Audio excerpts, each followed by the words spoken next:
Hello and welcome to today's edition of the CryptoAM Daily Catch-up over virtual coffee, where we're going to be talking about COVID-19, impact on individuals, on businesses and on the economy, what's going on with lockdowns around the world, what isolation policies are in place, and what the responses of governments are, and what the outlook and outcome is going to be from all of this going forwards. So we usually have a few people who dial in. It kind of varies from day to day. Sometimes we have some people dialing in from all around the world. Other days we get people who are just connecting from London. So it's always a surprise who joins us, always an interesting debate. Let's see who joins us today. Hey, Fernando. I think you've scared everybody off. No, the nice weather. That's what it is. Everybody wild. You're right. I went for a cycle ride this morning and had my breakfast afterwards outdoors, sitting in the garden. It was beautiful. Yeah, it's very nice actually now. It's 18 degrees. Very, very nice. It still seems weird to me though. I've never known it be this nice for this long, for so long before. And maybe it's just the paranoia in me building up. But yeah, the weather seems to have been exceptionally good since about the 15th of March. Listen, people can say whatever they want. I mean, I do not believe in coincidence. Yeah, all my life I've learned quite early actually in my life, and all my life I look at things and I am really like very skeptical about coincidences. And look, it's after the lockdown, the weather became nicer. So for sure, the pollution has an impact. Yep. You know, definitely. You know, anything else? Oh, show me evidence. Show me this. Hey, just look outside. If you've been living here for a while. I agree, but it's kind of it's a genuine example of common sense that if you decrease energy consumption, you decrease pollution. If you decrease pollution, it's going to lead to better weather in some way. But I find it interesting as well that I noticed that the Extinction Rebellion Brigade have gone very quiet about this because they've been saying we should reduce pollution because that reduces CO2 and that will stop temperatures rising. Whereas I think it's actually the opposite. I think if you reduce pollution and you reduce CO2, as we're seeing, temperatures go up even more. So they're saying we should pollute less to keep temperatures down. I think it's going to be the absolutely opposite. So we'll see what happens. Yeah, I mean, it doesn't matter. Either way, pollution, we know that is destroying the ozone layer. Yeah. Yep. So if there is less pollution, yes, I think for a while you're right. We're gonna have, a bit more heat, Yep. for sure. But eventually the ozone layer repairs itself, Yep. and I think we'll be back to normal times. But who knows? This is just people and scientists thinking, because anyone that says that they understand nature, they are completely wrong. Nobody does really understand nature. Well, I used to study meteorology. I was fascinated in the weather. I studied it to quite a detailed level. And the more I learned, the more I realized how little I knew about how it all works. And you get to realize as well that nature, as you say, and certainly weather, it is a closed loop system. So if you squeeze something over here, it has an effect over here in some way. And a lot of people don't realize that. And nature is very, very good at counteracting whatever humanity throws at it. Yeah. Whether we want it to or not. Remember, this planet is full of oxygen and other bad gases, yeah, as well. If there is a lack of oxygen in one part of the world, let's say in China, over a period of time, there's going to be a change in the patterns, because the planet takes care of itself, nature takes care of itself, which is going to try to balance somehow the lack of oxygen in some areas, by bringing more oxygen. That creates all different type of patterns, weather patterns as well.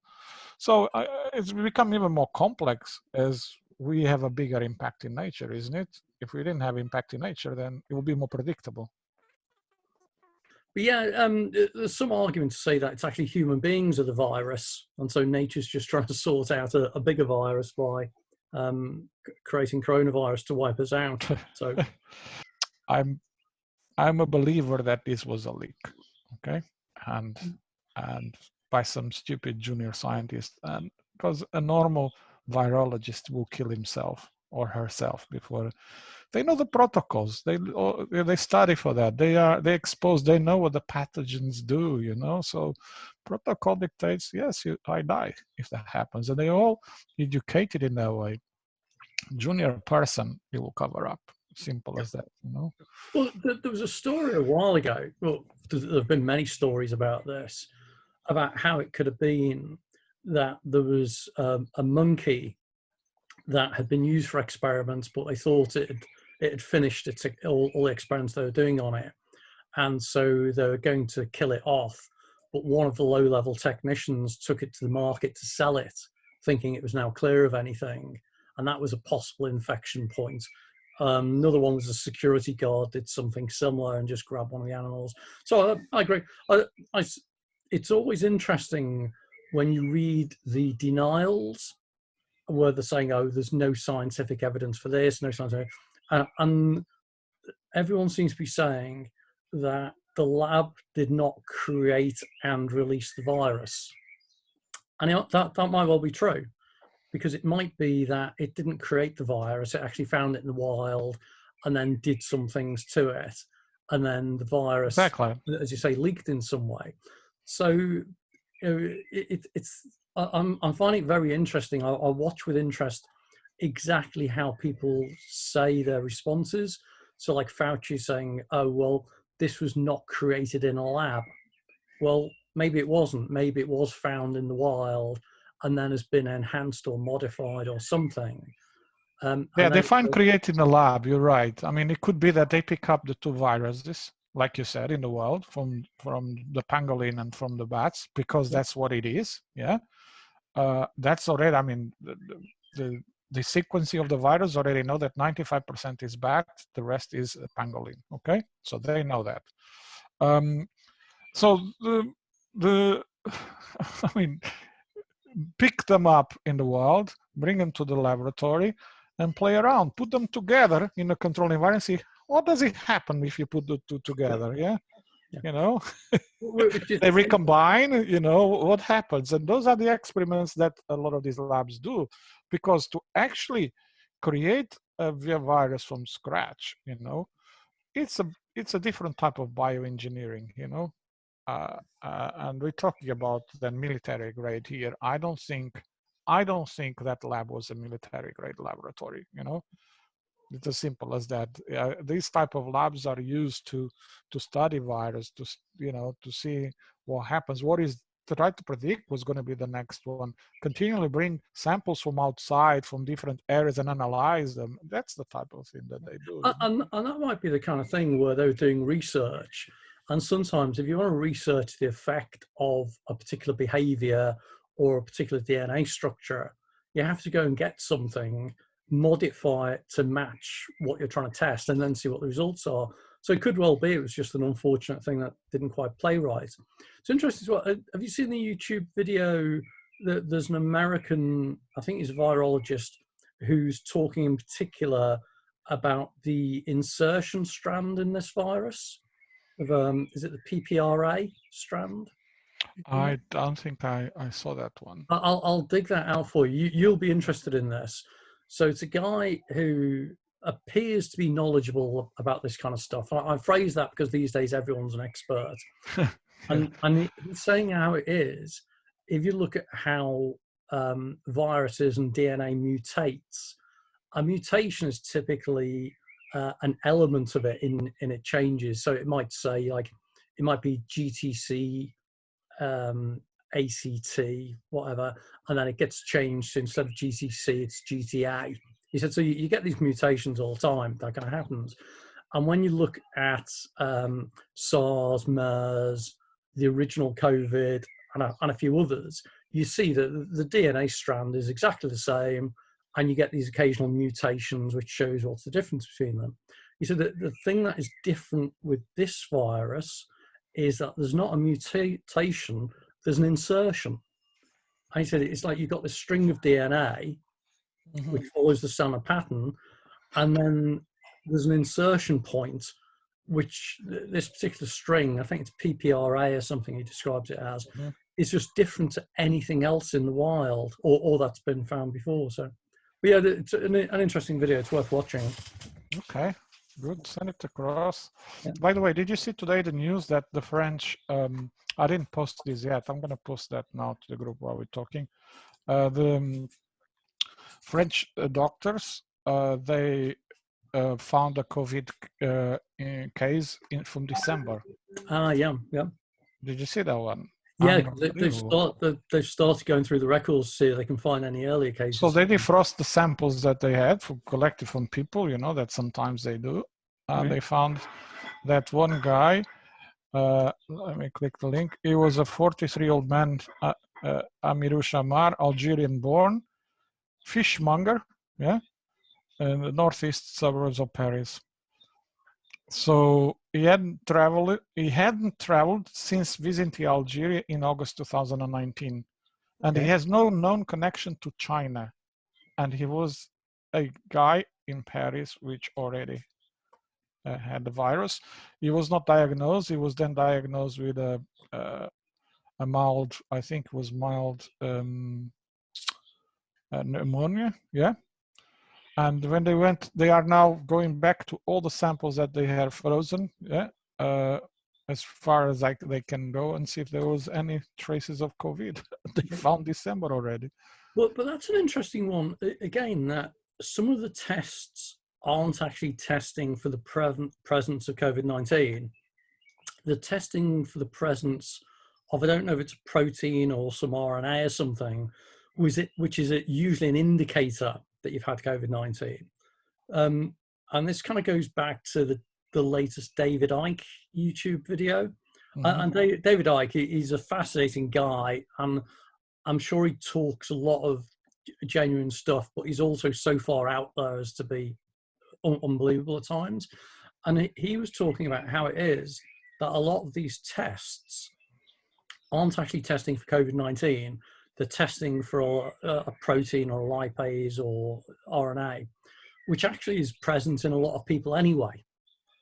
And therefore, that's why you're getting so many positive tests coming up. And that's the crap tests from China, yeah, that appeared initially. That's exactly what they were doing, which, you know, it isn't all coronavirus, you know, and there's plenty of them, and a lot of them are not quite, they are not nocive really to people, yeah? They are just everywhere. But these tests that they have now, and talk about, you know, proper scientists, they do what's it called? RCTP or I can't remember the exact name of the test, which is, you know, it's a quite intensive test, and there's about 99.99% accuracy that they get, yeah, for the virus, for the coronavirus. So this one specific one, it was tested exactly those techniques, and they tested for COVID-19, which is quite unbelievable. If this is the case, then, oh my God, how far back are we going? Yeah. Well, this kind of ties in with some of the theories I'd seen, which was actually it started appearing about September, October of last year. And I think it also links in with that there was an outbreak in the States, and it was an outbreak of an unusual pneumonia that they put down to be, I think they call it vapor's lung. And they thought it was a connection between vaping and pneumonia and lung scarring in some way. And it seems to have some very similar attributes. I think that was sometime last year. So I wonder if it all starts coming together in some way. And as you say, this has maybe been around for a lot longer than people thought. Yeah. Now, do you know what the next thing they are doing? They are studying the genetic code of this virus now. Yeah, that infected this guy. I think they think it was infected between 14 and 22 of December, which is quite amazing, you know. So, and they now are gonna check, do those checks, look at the genetic codes, and they're gonna compare with other samples from China to match the genetic code. If a leak is found to have a different kind of coronavirus, then these are amazing implications. Tremendous, you know? What that means. Yeah. Well, it's kind of what does that mean though? Because the different contamination sources worldwide. It means it was planted on purpose in several regions. Right. That's what it means. That's where they're coming from, you know? Because, you know, if it is the case, it could have not created, let's put the right terms here, not created in a laboratory, developed in a laboratory, yeah, which is very different, yeah. And somebody contaminated the world on purpose, you know. And I think different countries are going to start to look at this. And the countries who had frozen samples that go back to December, November, whatever, they're going to probably find the same, you know. And then if they compare the genetic code and it's different from the ones from France and from China, there's no other explanation. This was deliberately put on the ground by someone. Yeah. Well, it's going to be interesting as well because it kind of ties in. I've always found it odd when you try to do the maths on infection rates and reinfection rates and symptomatic and asymptomatic and then deaths eventually. I struggle to make the maths work with the infections beginning just in January because it seems to accelerate just a little bit too quickly. Whereas if the infections had started in December, that actually makes more sense, bizarrely enough, because you get a very, very small rate of initial infection. And by the time you notice it, that's when it's already in the community in some way. So yeah, that'll be very interesting to see. Yeah, indeed. But there's already spins around these, you know, come from the usual people. So the spins are, yeah, maybe the sample was contaminated in the laboratory when they were analyzing. It would have spread faster in France than what it did. But, you know, these are all spins because let's face it, if the guy got the virus, yeah, and if the guys kind of stayed at home, and some of the people that were in contact with him also stay at home when they were sick, yeah, then the spread will be slow, you know, self-contained, maybe one person and then one person to another person. So eventually, you know, in February, I think was when the first cases, or January in France, I can't remember, I think it was January, the first cases. Then it start to make sense. But listen, this is the ones that have been tracked because you could have many people in the first week of January and second week of January with the virus that were not even, they were asymptomatic or just a light cold, you know, they thought it was a cold, a cough. And I mean, we were not testing for it at the time. People wouldn't go to the hospital. So it's ridiculous, some of these, what some of these people are now spinning. Because that's where there would be value in having a major surveillance and testing program established, because that way you would then know just how many people have got this. Because I think that the general thinking is that they think probably around about 20% of the population has been exposed to it or has it or has had it. But I suspect it's lower than that. So I think it's been a little bit more contained. You can do some ML now. You know, if you get, well, look, you know, it's very simple. Just pick up a couple of countries from each region, yeah, that have had enough cases and enough tests as well, and enough deaths, and just put that into a machine learning algorithm. It will actually predict you. That's what data science is for, ML. It will predict, yeah, how many cases are infected, how many people are infected. But it cannot, that prediction, let me put this into context. That prediction is for the absolutely minimal case, because if you don't have, like you said, the full community testing, or at least 50%, yeah, then it's hard to actually come up with a proper, this could be a lot higher than what the prediction will do. But well that's where, I don't know if you were in the call when Mark did his talk about predictions and modeling, because he does Nick Almond, he does a lot of predictions and modeling in that. And you know, basically he's remodeling and then fitting the curves and everything based on the incomplete information, which is really interesting stuff. And that's why I keep saying the problem is, in order to come up with a predictive curve, you typically have to know what the endpoint is for you to be able to draw out a linear regression or whatever it's called. Mm-hmm. And effectively, all you're doing is you're saying, well, on the current estimate, we think this is the final number. How can we make a curve fit for that? And then when you hit that number, oh, we got that one wrong, let's refit for that. But that's where it's going to be interesting once we have more and more data in. Yeah, So that's why Bayesian inference is a very good technique to do this, because you don't need a full data set. Yeah. And in fact, a lot of the things that people do in big data and crunching up numbers these days is exactly that. Why would you need a full data set of, let's say, 20 terabytes to do a prediction of something? If enough sample size is 500 meg, for example, and I did this already back in 2010 with Hadoop and that type of systems. And the results were amazing because at the time there was not really much advanced big data systems like we have today, and so we had to go to techniques that would allow us to get to, let's say, 99.8%. And to get that last mile of accuracy, he would need a full data set, enormous computing power to crunch up the data and so on. So yeah, amazing. Some of these techniques are quite amazing and allows you exactly to do that. But you are right, realignment, well, Nick was right. Realigning the models is a constant task of data scientists, Yep. Anyway, I was a bit pissed off with him today on the chat because I don't like when people, honestly, I really don't like when people talk about something that they haven't seen, because it's just spinning to me, you saw that I was getting equally in Nick's defense, all he's basically saying is, look, I haven't got 2 hours to watch this. Then don't say anything. I don't speak about every video out there. No, but it's a matter of sometimes it can be really helpful in groups such as this, just a couple of sentences of paraphrasing what the argument was. I get it.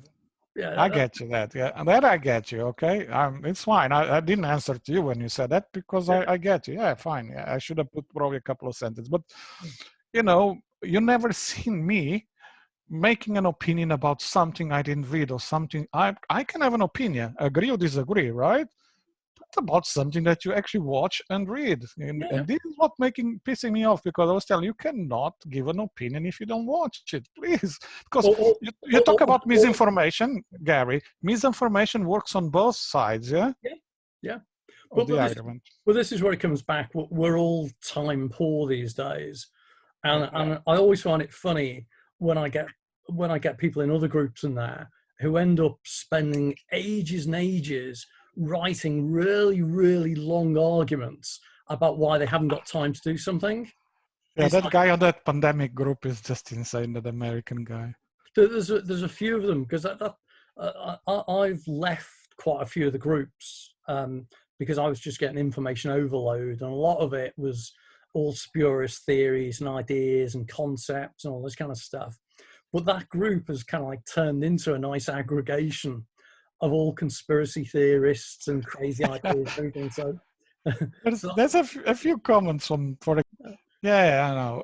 But he posts sometimes some good stuff, but it definitely has that profile of a conspiracy theorist. I like to keep an eye on that group because of what you said. The same. I'm the same like you. It's good to have an eye on what, gives you a different perspective and so on. But it starts to become irritating. I left already. I was going to leave, a couple of times, because it's just the same people posting the same thing. Thank God they stopped posting so much 5G crap after those 2 or 3 articles I posted. They all went silent, because it just shows, just dig into this and you see there's no link whatsoever for now. Yeah. Exactly, and that's maybe the thing that, I mean, this comes down to science again, where everyone's saying, "Oh, well, using the science." Well, science sometimes changes its mind when it's presented with new evidence. Yeah, absolutely. It's like the same with like I was saying in the group today. When Einstein came out at 26. I mean, everybody thought the guy was mental. He was a charlatan. He was presenting stuff that was out of this world for everyone. Yep. But science changed, and people start to look at this, and other people will try to understand what he's talking about, and maybe try to do some experiments and do some mathematics, and they'll come up. So science is always evolving. What is true today, or what is false today, could be true tomorrow. You know, who knows? But the fact is, there is a coincidence there. You know, with the 5G, and that's why the conspiracy theories straight away start to spread that. You know. Well, I often say that I used to be described as a conspiracy theorist over a couple of things. I said, well, call me a conspiracy theorist, but don't call me wrong. You know, all because it's conspiracy doesn't necessarily mean it's not true. And some of this stuff may prove to be true. So, you know, yeah, one thing that conspiracy theorists highlighted, and nobody, and I'm talking about, I know a couple of people who work for the CIA, okay? And nobody managed to say something different, which is, when that plane hit the Pentagon, where are the engines? Yep. They couldn't evaporate. The engines that fall from 10,000 kilometers of altitude, you know, at an incredible speed, they always found on the ground. Yep. Yeah. Not entirely all of them, but maybe half of it, but they are so hard. Yeah. Not even one engine was found there, you know. So that's one of the things that conspiracy theorists got right. And until today, nobody managed to prove. Because the question is, conspiracy theories, this and that. Say, okay, show me, where are the engines? Yeah. Well, it was the CIA who created the idea of conspiracy, wasn't it? Yeah. Wasn't that the whole thing to put misinformation? Whatever. Yeah. Yeah, so. From the other side, that's what I'm saying. If you, you know, the other side probably puts more misinformation, you know, than the side that is trying to say this is bad, this is crap. Yeah. Yep, go with that. Right, it's okay. Time to finish off. So nice chatting with you anyway. Hopefully speak to you again sometime. By the way, do you want? I'm going to send you something. Maybe you want to. I'm going to introduce you to someone for a conference, online conference. So maybe you will be interested. I'll send you the 2 links for 2 conferences. If you're interested, I'll send me the profile, and I'll send the profile to them. I cannot guarantee you, obviously, because they are the ones selecting people. Yeah, but they seem to be quite interesting events. Okay. Okay, sounds good. All right. Okay. Yeah, and as I always say, now wash your hands. I do 10 times a day. Bye.